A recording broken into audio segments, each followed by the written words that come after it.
Hi, it's Michelle with the Little Loomhouse, and I'm here to talk to you all a little bit about spinning today and some of the things we have here on the property. I am here in our porch right here on Esta Cabin.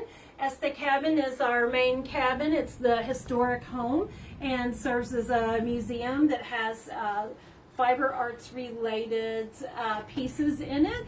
So here's a few of the things I'm going to show you. One is our walking wheel. This is, and you can, if you want to get close, you can, or if you want to get far away, but this is, the walking wheel is called the walking wheel because the way it spins yarn is you use your arm and you walk backwards to spin, and then you walk forward to wind it on the bobbin. This particular walking wheel is all together except for the drive band. It doesn't have the drive band like this.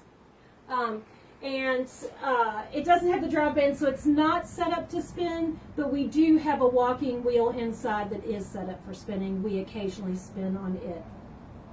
This one has all the pieces to it.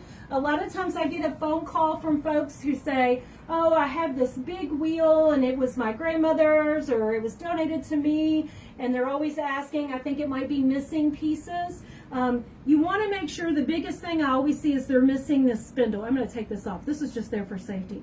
But the spindle is this part, and this is what is usually missing, and some of this part here, so which are the maidens. Well, these are the maidens, really. So some of this will be missing too.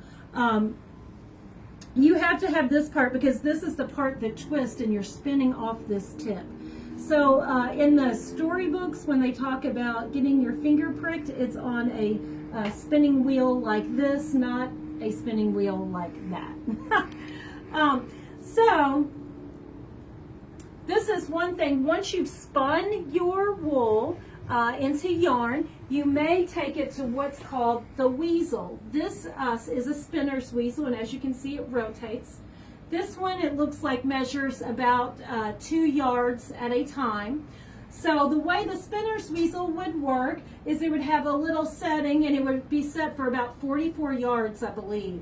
And that would be for a skein that you might take to market, or maybe you're spinning up several skeins because you want to have a coverlet made. So this would twist as it winds on, and it would go like this, and then when it hit the 44-yard mark, it would go pop. And so we think that song, Pop Goes the Weasel, if you've ever sung that, came from the spinner's weasel and how it pops. Let me show you another 2 things we spin with. If you're out in the community and you might see us at a fair or festival or even the state fair, you might see me and I'll have my carders to brush out the wool. And once I get the wool brushed out, I'm ready to spin. And sometimes I'm at a festival and I'm spinning with this thing here, which is a drop spindle. If you ever take an intro to weaving class with us, we usually start you on the drop spindle so that you can learn how to what's called draft. So the way the drop spindle works is you give it a little twirl, just almost like a top, like that, and then you're just pulling your fibers out, and the twist is going up into the fibers, like that. So that is the way the drop spindle works, and the nice thing is you can roll your yarn down here on the bottom and then start again. Okay? The other time you might see me at a fair or festival, or one of our friends at a fair or festival, is with a spinning wheel like this. We would brush out our fibers. And then the way this spinning wheel works, it has a foot pedal. So it has a treadle on it. I'm just going to get it going and move that. And what I'm doing is I just pull out the wool, and the whirl sends the twist for me. So in a spinning wheel like this, my foot's running this wheel, and then the drive band is turning the whirl. So the whirl and the bobbin are spinning. And then this bobbin has a stopper here to slow it, because the whirl that puts the twist and the bobbin need to spin at just slightly different rates. So that's what's going on when I'm moving and spinning. So a lot of times if you're at a fair or festival and you come to hang out with me, I might let you run the pedal, you might be doing some of the drafting. Sometimes I've had people take over the wheel, and then at the end of it I end up with all kinds of yarn.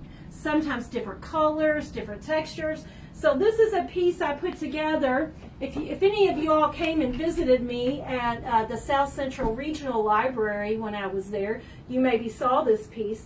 This whole piece was woven, if you want to get close, from all kinds of different hand spun that we had from all the different fairs and festivals we went to.